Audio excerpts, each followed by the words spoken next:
So, welcome to our next edition of our AQVC Insights webinar slash podcast slash YouTube video. It's escalating a bit. We have a couple of people directly joining in who were in the waiting room. Perfect. Let's give them another few seconds to arrive and to come in. I hope everyone is well. You can use the Q&A feature or you can use the chat. I'm just checking that the chat is also enabled for everybody. So you can chat with us and also use the Q&A feature if you have any questions. We're trying to make it an interactive session. With me today is our wonderful investment manager, Alena. And obviously our stellar new addition to our portfolio, Bruno, with First from Paris, I guess. So welcome, both of you. Thank you. In order to kick it off, Alena, do you want to say a few words to us and then we kick it off with Bruno? Happy to. Thanks, Stephan. Hi, everyone. Good to have you all for the next AQVC Insight session. We're particularly excited about the sessions where we are able to host our portfolio and kind of also give you a flavor of what we are working on and who we are working with on a day-to-day basis. We added 3 funds to our portfolio over the summer, and Frst Capital is one of them. So we're particularly excited to have Bruno as one of the GPs and co-founders with us today. Thank you so much, Bruno, for joining us. But before handing over to you, I would love to start with a quick intro on our investment thesis and our investment approach, because with Frst Capital, we made a very geographically focused investment. So let me quickly guide you through that, and then Bruno, handing over to you for intros. So as many of you already know, and we're speaking about that very openly, our investment approach is that we're conducting deep dives on not only sectors, but also geographies based on various leading indicators to then go out, get to know the startups in the field, the investors in the space, but also other LPs, connect with them to really find the best picks for our portfolio. And partnering with First is actually a very, very good example to showcase that. Because after having followed the French VC ecosystem for quite a while now, we had clear signs of the robustness and also the promise of the French market. Just to give you a few highlights. So in 2022, France ranked second to the UK and ahead of Germany in total capital invested across Europe. And it was the only of Europe's larger countries that has reached investment levels that are on par with 2021. We think this is very kind of impressive, especially in the European environment. Additionally, France had experienced the most substantial year-on-year growth among all European countries in the share of job searches concentrated on the tech industry, also between 21 and 22. And lastly, which I found the most kind of promising and exciting, and it's also the latest statistic, focused a bit more on the exit environment. France's share of the total European exit value came in at over 9% for the first half of 2023 versus less than 4% in 2022. So with the emergence of a very strong tech ecosystem in France, outside of the leading European hubs of London and Berlin, we really believe that there is a super strong and also unfair advantage for the French pre-seed and seed stage funds, one of them being First, with boots on the ground, very close to the founders and at the very earliest stages. But enough talking at this stage. Happy to stop here and hand it over to Bruno, who is definitely the expert on the French VC ecosystem. Bruno, feel free to introduce yourself and maybe also share a bit of a background on how Frst Capital came together in the first place. Yes, well, thanks for having me, and super excited to share a bit more about First and our background. So just a bit on myself. I think I've always worked and dedicated myself to helping founders and entrepreneurs and business leaders across their, let's say, funding and capital raises issues. Initially with large corporations, frankly, I worked in transaction services for LBOs and so on. So I've essentially worked mostly alongside business leaders and CEOs, helping them raise their first LBOs and or second or third. After a few years, I felt it was super interesting from an intellectual point of view, but not super connected to the actual business those companies were doing. It was mostly a matter of doing structured finance and optimizing cash flow so that they could repay their debts. And so I felt it was lacking a bit of soul, frankly. And so I decided, and I think more deeply, I didn't want to become a partner in a consulting firm. So as the sum total of it made me realize that I needed to move. And I got the opportunity at this point in time, which was actually, I think, the kind of first strike of luck I got, which is that I met the guy that was managing the family office of a French entrepreneur called Pierre-Edouard Stéphan, was the founder of Smartbox. So it's a large corporation doing physical gift boxes and so on. So it's like not like super sexy business, but pretty juicy in terms of EBITDA. And so he was using his money to reinvest into the entrepreneurial world and to do new investments. And so I joined this family office in a position that is today, I think, similar to what an operating partner would be. We were a handful of people helping a portfolio of companies doing better and optimize their operations. And so I worked with 5 companies, essentially, mostly seed and Series A stage on operational topics, going from hiring, building a C-level suite, building a finance function, raising money, selling those companies, and so on. So essentially, it was any single problem those companies were having, we were jumping in, helping the founders, and trying to make it work. So the most interesting part in this experience is that I worked alongside very, I think, impressive and inspiring people that went to have very promising tracks in the ecosystem, namely Stanislas, who went on to found Doctolib, and Christian and Philippe, who went on to found Mano Mano.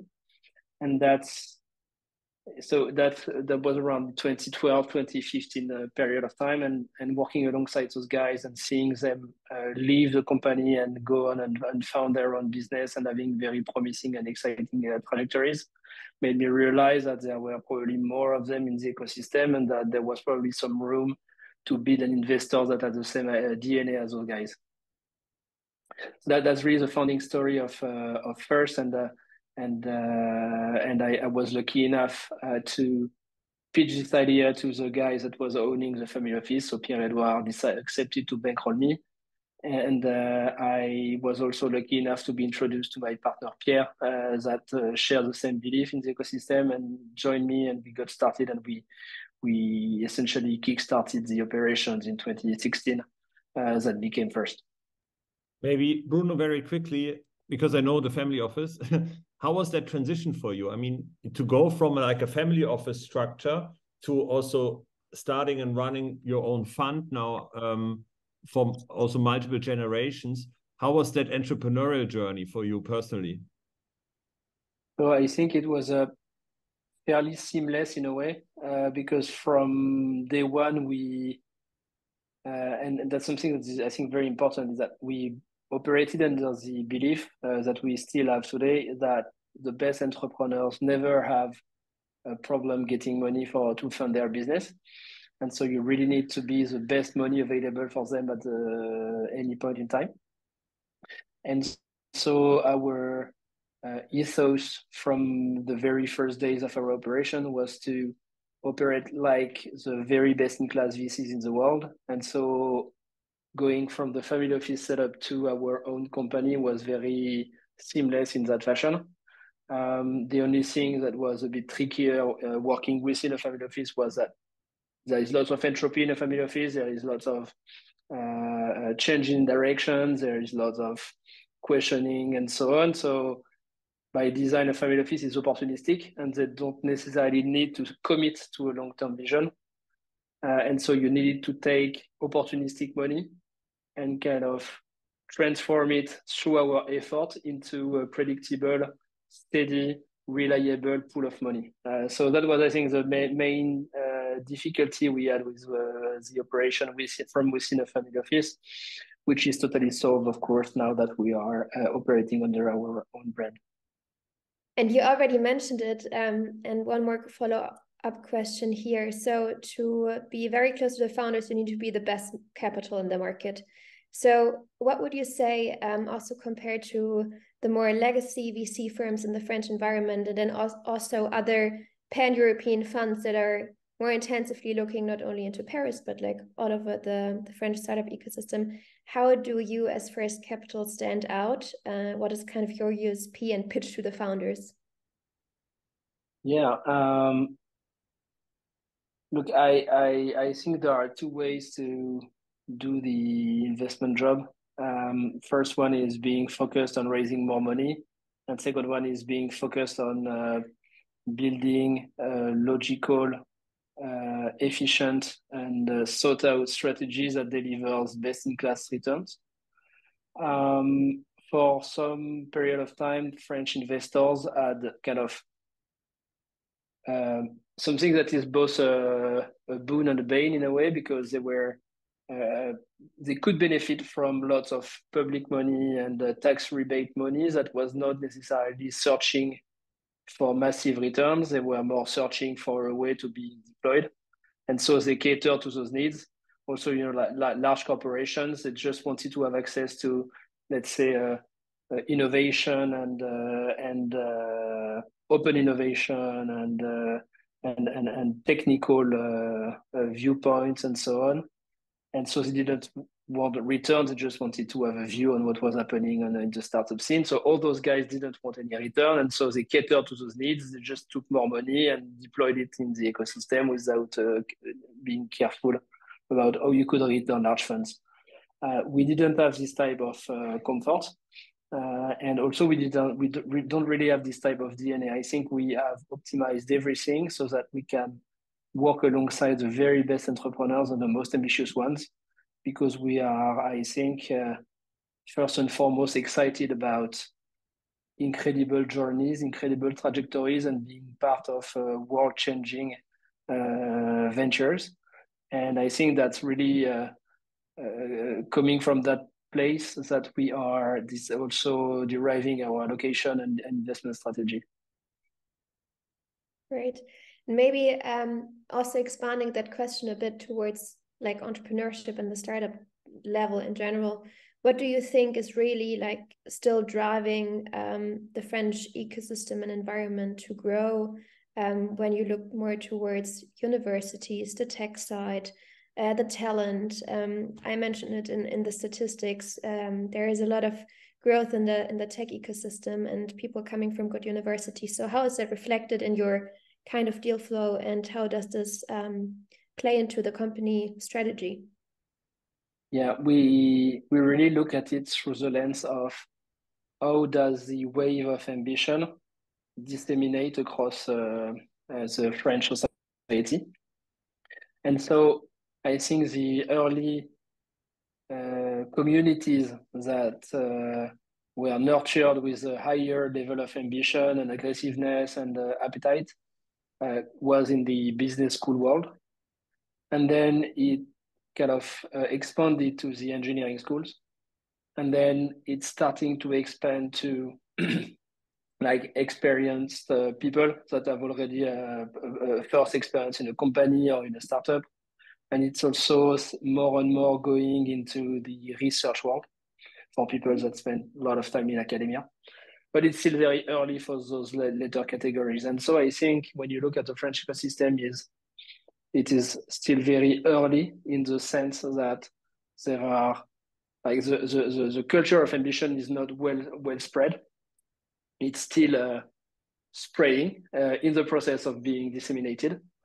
and also the experience that people have on what it takes to build a great company, what level of expertise you need to have to manage, build a strong sales team, and so on. All this knowledge is still being acquired by all the people that are involved in the ecosystem. So by all accounts, what you can see as the elemental bricks of a strong ecosystem are progressively coming together. It's a feature, not a bug. I mean, ecosystems are built through cycles and generations of people that are learning from the people coming before them. And so we are a growing ecosystem of people that are learning from the best and communicating this to the next generation. And that's also why we wanted to build our own firm for the long term, because we want to be involved in this ecosystem for decades and not, come in and go just out of opportunity. Yeah. Is that also like something that you kind of request from your founders, that they have everything in place from the first moment you meet them? Or is that also something where you kind of stand by them and support them? I don't know if maybe it would make sense to mention an example here to get a better overview or understanding of how you also work with the companies. Well, I think the number one thing to have in mind is that we are doing day one investing. So we essentially invest on founders that have an idea and provide capital so that they can go from this idea to a proof of concept.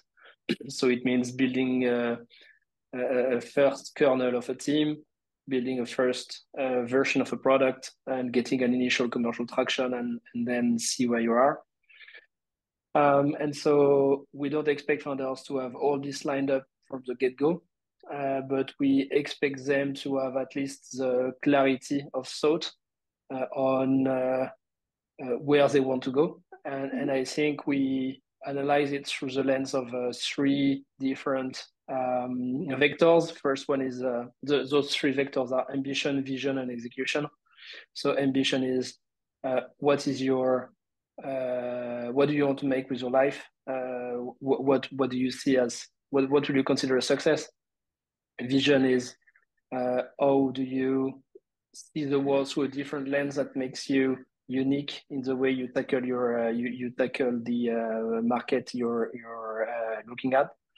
And 3, execution is how you make it happen on a day-to-day basis, and what are you doing with your every minute of your life, so that you optimize every single nut and bolt to maximize the velocity of your company. So having a frank discussion with founders across all those 3 vectors is always super insightful, because it helps us assess where the founders lie in terms of where they want to go. Great, super. I mean, especially over the last 2 years, there was a lot of kind of discussions and developments, especially when looking at valuations in the early stages all over Europe. What are your kind of observations in the French ecosystem or in the rounds that you have been investing in? What are typical round dynamics that you have been observing recently, but also over the last 2 fund generations?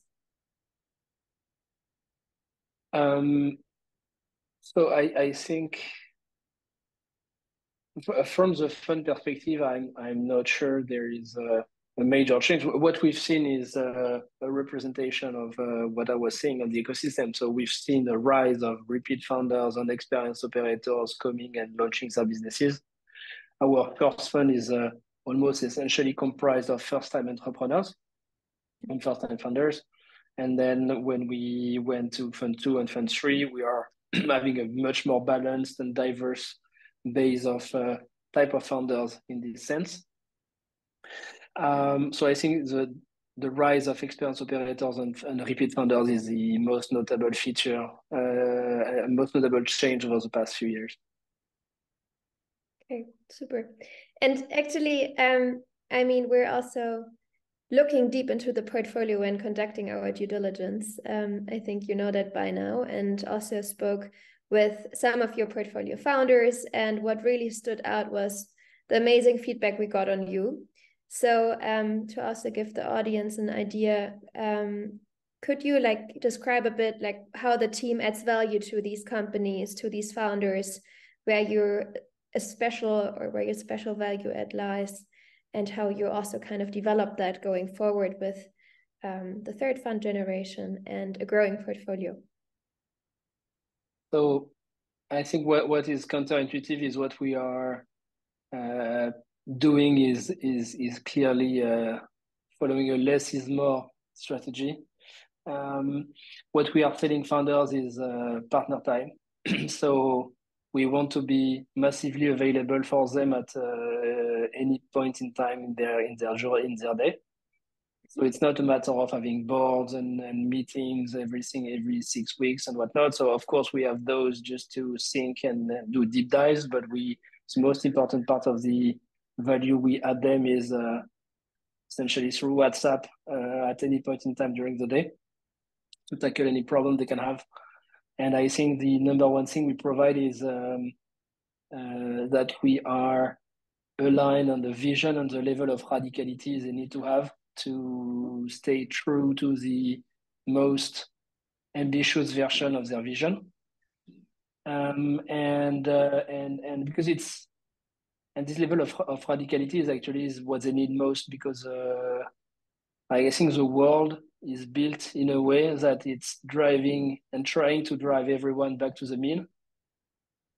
And we really strive to not be in the mean, because our performance and the trajectory of those the best companies will be happening away from the mean. So I think that the main best thing we can bring them, and that's like actually our commitment to them, is not to try to bring them back to the mean or bring them back to the risk-free zone. So I have a follow-on question on this, because we as in, we are very active LP. We do see a lot of funds in the world. And there are also some strategies that try to index venture. Yeah. We are an evergreen. We continuously invest. So you can say that we are building an index over time, maybe a little bit, but we still have a concentrated portfolio of, maybe 10, 15 funds per vintage, max, right? This is max, yeah, where we believe this is the right strategy. But if you obviously do this over multiple decades, then you end up with a broader portfolio. But where do you see in early stage some of these strategies, right? Where I think, we are at this pivotal moment in time where also venture capital funds are reinventing themselves and the structures are changing. How do you see that evolution of funds where obviously partner time is, at least I was a founder before, is the most valuable thing you can get. But if you have an index investor, there's no partner time, right? It's impossible. Yeah. So how do you see that evolution there? Well, I think that clearly the index fund strategy is very different from ours. There are possibly benefits coming out of it, and I think you can have a pretty solid return time and again through that kind of strategy if you have a modicum of selectiveness, and then you have a stronger representation of an ecosystem. I guess it works, but it's true that it's really not the same job from an investor point of view. So frankly, I think that's not something that we would have been comfortable with, mostly for the matter of what we want to do with our lives also. We want to be meaningful partners to founders, and we want to be solving a very important problem for them. But the consequence is that we focus our effort on a smaller number of founders. And I think possibly that, and it was true when we got started, and I think it's still true today, besides this level of radicality and alignment with the founders we provide over the course of the seed phase and after that, the number one problem we solve when we come in is that we lead or co-lead rounds, but we prefer leading. And when I say lead, is that we essentially come in and say tell founders we can solve the money problem in a matter of days if we decide to go after this opportunity with you. And so really clean and fast money that is aligned with the level of ambition and risk that founders want to take. I think it's actually a very strong value proposition, which an index fund cannot essentially provide. Yeah, 100% agree. Yeah, totally. But with regards to that, I mean, coming in as a lead, having high conviction on a deal also means usually sitting on boards, right? Being in contact with the portfolio a lot. So at which stages or at which point in the kind of relationship with the company and then also future funding rounds, you usually kind of take off and also maybe let someone else that comes in as a later stage investor take over?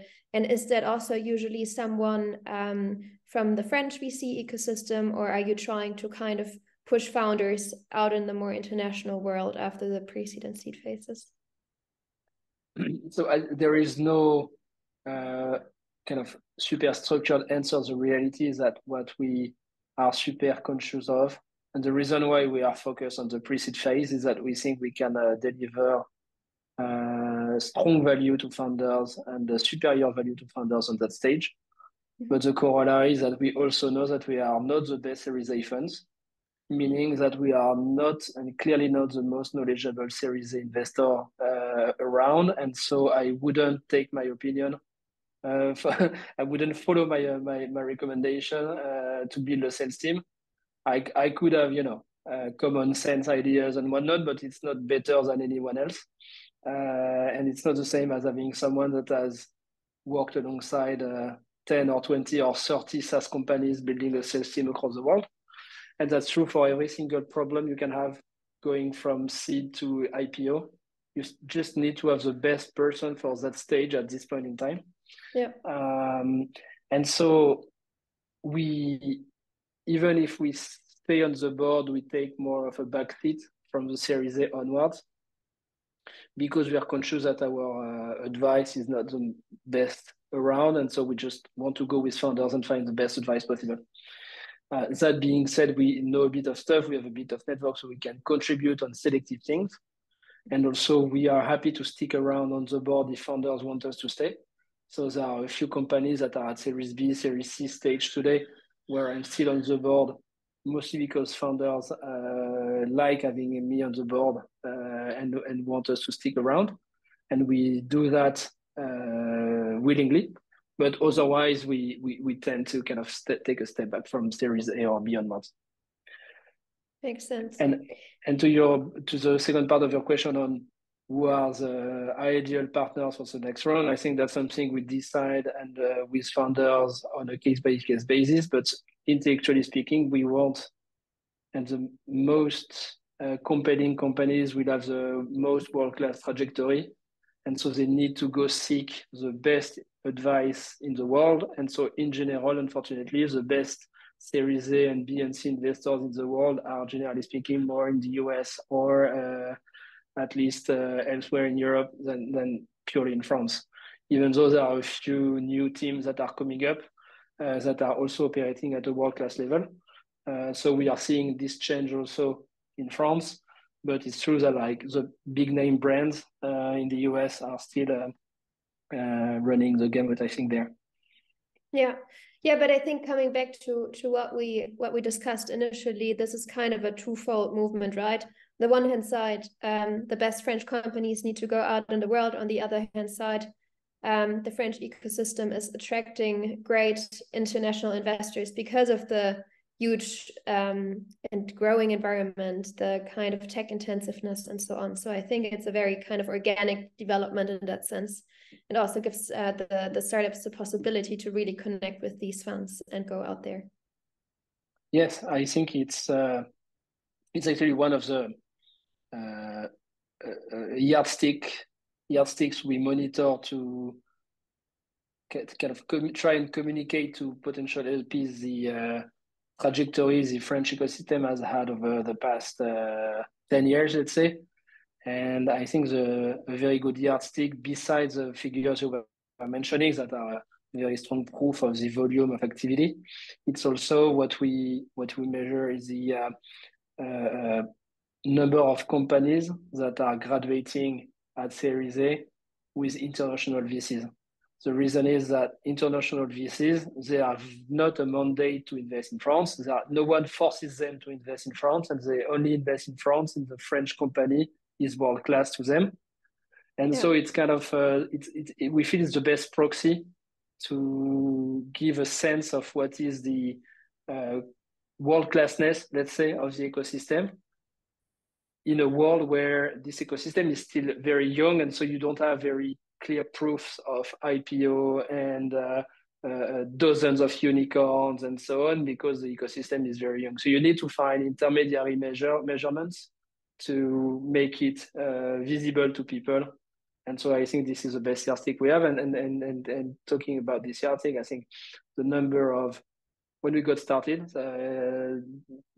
8 years ago, the average number of internationally led Series A was around 5 or 6 per year maximum. And if I leave aside the craziness of 22, of 21, I mean, in 22 there were still between 30 and 40, and it went up to 60 in 21. So it's a between a 5 to 10x change in the volume, and I think it's only going in one direction, which is up and to the right. Yeah, definitely. And also using the last few minutes before we jump into the Q&A to take a bit of the other side of the table. You know, we also have a lot of emerging fund managers in our not only portfolio, but also in our network that are currently fundraising. And you with Frst Capital 3 currently raised 72 million out of a 100 million target, which is a super great achievement, especially in the current market environment. Thanks. So congrats again on that. So we would be super happy if you could share a bit on like the fundraising process, and maybe even some tips for emerging managers on how they should think about their fundraising strategy in the current times. So our experience of fundraising has been actually not that bad, because I think that we have benefited from, besides our, what I think is hopefully a promising track record, let's say, nothing more but nothing less, with the proof that we got access to very iconic companies over the past 8 years. I think that we also benefited from the fact that the LP ecosystem as a whole got more and more convinced about what you were saying as your thesis on France, which is that actually France is not better than any other ecosystem, but it used to be much worse, and now it's just like a normal place. And so going from very, very, very bad to normal, and from time to time even like better than other places, it's just like people are starting to realize it. Also because most of those LPs are investors in the same Series A and Series B funds that I was mentioning, that are coming more and more in Europe, coming more and more in France, and going back to their LPs and saying, we are doing this great investment in France, this great investment in France, and this one and that one. And so kind of this propagates across the LP ecosystem. It just takes more time because all those layers of communication and proof points and discussion and reflection and so on, but it's also something that is only getting better and better and generating virtuous circles. So in a way, we've had an easier and easier time explaining people that France was not only a communist backwater with lazy people that didn't wash themselves. And so that you could also... No, Bruno. Alena and I both studied at a French university, right? Why did we choose that, right? This is, And you survived. Yes, we did. We survived, yes. So in a sense, that's something that is getting easier as time passes. And I think if I look just at what we did in terms of things that I think simplified a lot our fundraising, I think the number one thing is we stayed focused on the same strategy, same parameter. Everything is exactly the same. What we hopefully do is that we do the same thing better and better. So we are doing less and less mistakes over time, hopefully, or at least we make new types of mistakes. But I think we are doing essentially the same thing, which is for being focused on the French ecosystem, keeping the same team size, the same team, the same approach, the same framework to invest in founders and so on. And the same fund size also, because essentially your fund size is very strongly correlated to your strategy. And so you cannot multiply your fund size by 2 or 3 or 4 and expect to have the same strategy. So being focused on the same strategy and the same fund size helped a lot because people knew what they were getting if they were coming to work with us. Yeah. And you already mentioned it, and now I need to ask. So, of course, there are like mistakes that you're learning from, especially from graduating into more and more fund generations. But what are the most essential lessons learned now being in this VC kind of scene, and also growing the team, setting up a company that is, of course, becoming more and more complex, and I mean that in a good way. What would you say are the biggest lessons learned? So from the most interesting is around investing, and the 2 main mistakes we did in the past are, first one is around the ambition, vision, execution triptych I mentioned. I think many times we were not sensitive enough to the execution part and very driven to a mix between ambition and vision. So like founders that were actually more dreamers than doers. And so we went with dreamers led by the big vision. And then it never, nothing got done. And so the company fizzled out because as the old saying, it was a former French leader, like kind of around ambition, like, what is it like? Vision without execution is hallucination, something like this, to this tune. And so this is something that stuck. And so this is the number one thing. You really need to have the execution part right. And which is also I talk a lot about execution. It's not like necessarily purely doing stuff. It's also a level of intensity to get things done, and what is the level of velocity and rhythm you want to have in your company to go through milestones and tangible progress. And the second issue, mistake we did is several times, probably also correlated to the first one, is we invested too much money in some companies, throwing good money after bad. And now we are much more cautious about bridges and extensions and so on, because we want to compare it to tangible milestones and actually do bridges that lead to somewhere, essentially. Yeah, super.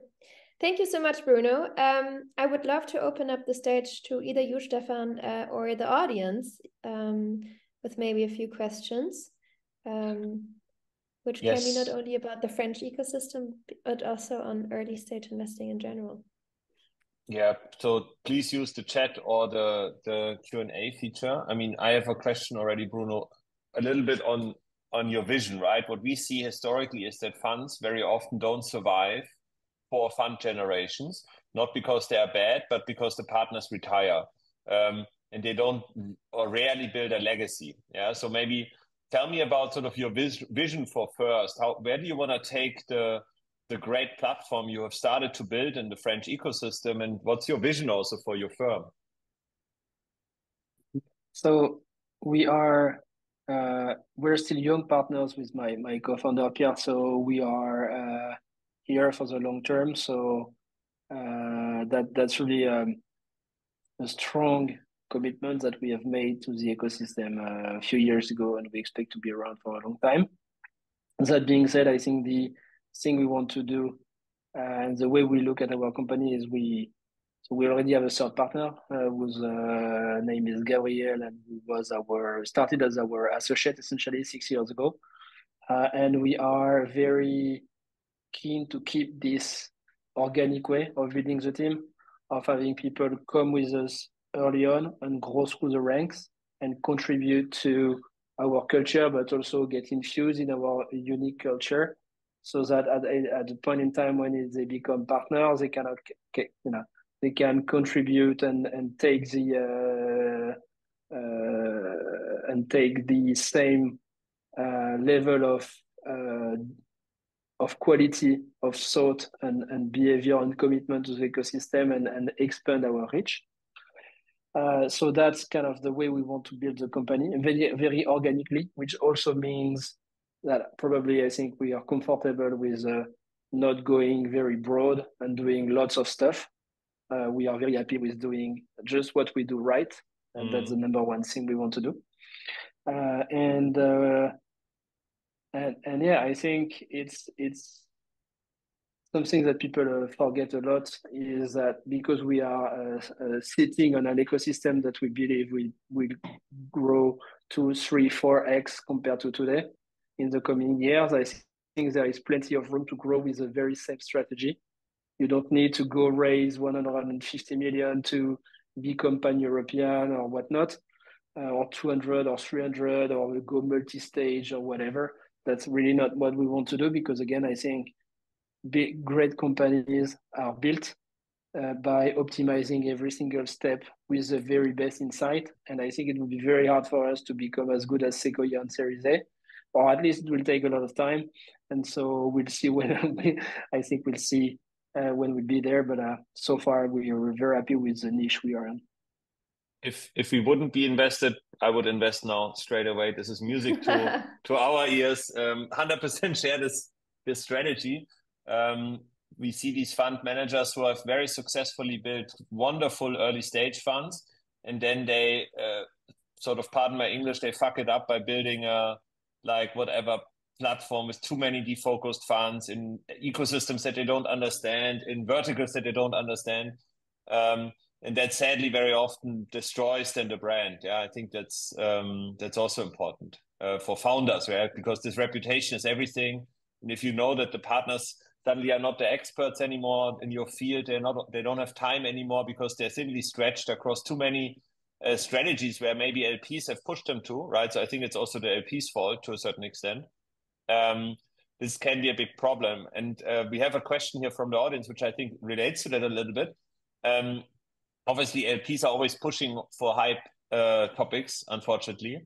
And AI is definitely one of these hypes. So what do you see are the tech and deep tech strengths, especially of the French ecosystem? Is it just in AI companies where we will see big fundraisers, or is there other sort of deep tech potential where you really see the French ecosystem outshine also potentially the US? Yeah. Well, I'm always cautious about outshining other ecosystems that I know less well. More focusing on the French strengths, what I know is that we have very strong engineering talent across the board.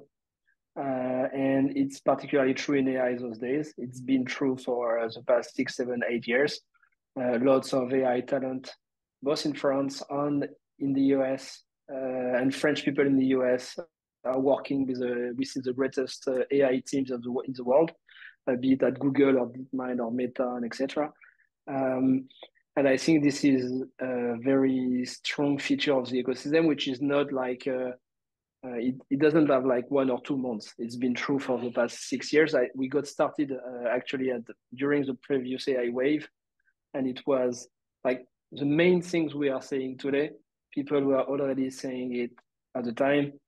You had the same pitfalls, the same companies that were slapping AI on their fundraising deck just to kind of bump up the valuation. So there was a lot of noise, but there was also very strong, reliable, credible, tangible achievements made by AI companies, truly AI companies at the time. And the same is true today. So this is a very number one field, but we are actually seeing also great French engineering talent tackling more complex, not that AI is coming, like more hardware related topics, let's say, or new chemicals or carbon capture topics. So I think it's going also broader in hard technologies than purely AI. And I think it's and actually a very compelling and exciting new development from the ecosystem. Most of those guys previously, I think most of the people with more of a hardware or a classical technical engineering band used to go to large corporations, and more they realize that they can actually build strong technical companies as startups and have the ambition to do so and the commitment to do so. And I think that's a new exciting development. Yeah. Maybe. Sorry, Alena, please go ahead. Just a quick follow up on that, and maybe also including the second question a bit more. I mean, you already mentioned hardware investments. We have another question from the audience. If hardware investments and in general deep tech is something relevant for France, but also the European environment. I mean, you already partially answered that, but I would be interested in how are you as a firm dealing with these kind of prolonging investment trends, and how you are kind of on an ongoing basis reviewing them and potentially even integrating them into your thesis. So we are a very generalist investor, and we are actually more focused on ambitious plays than necessarily wanting them to generate value through software. And that means that we have always been open to more complex projects than pure SaaS plays. For instance, we've been an early investor in Owkin, which is an AI biotech, and that will end up owning their own lines of molecules to cure cancer that they will have developed with the AI tools. So it's essentially both a technological challenge, but also a business model innovation play for a startup. More recently, we've invested in a company called Dark that is building a space missile that is capable of intercepting debris and foreign satellites, for instance, or foreign space weapons at a moment notice. So this is also a strong hardware and software play with a very differentiated business model and very complex engineering challenges to overcome. So we've always been open to those type of moonshots, let's say. We also invested in Electra that is building an EV charging network across Europe. So they are both doing the consumer app down to setting up the actual tangible charge points for your EV car, which is also kind of a challenge. So I truly think that there are ways to build deep tech and hardware companies with venture scale returns in Europe. But what is also true is that if you look at it as not necessarily a supply chain, but as a whole ecosystem that needs to come together to help those companies mature across stages and get funding across stages. What I know, and you know it because you've been investing in lots of more deep tech focused funds across Europe, is there are lots of seed funds that are underwriting companies across bio, hardware, space technology, etc. At seed stage. But when you go up the stack to Series A, not to speak of Series B and later, it's more and more of a, let's say, a ghost town where there are not that many knowledgeable investors, and the very network and the high quality investors are few and far between.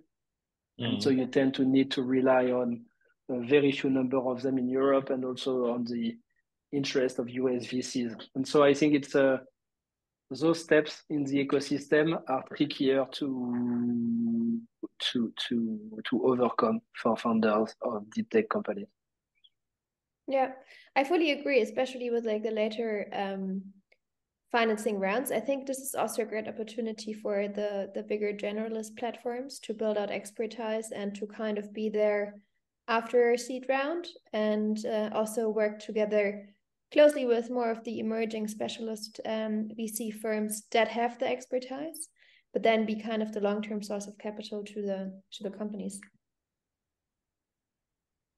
Yeah, but I think it's I think here it's the same is true as on other areas. I think this ecosystem cannot exist until the companies exist.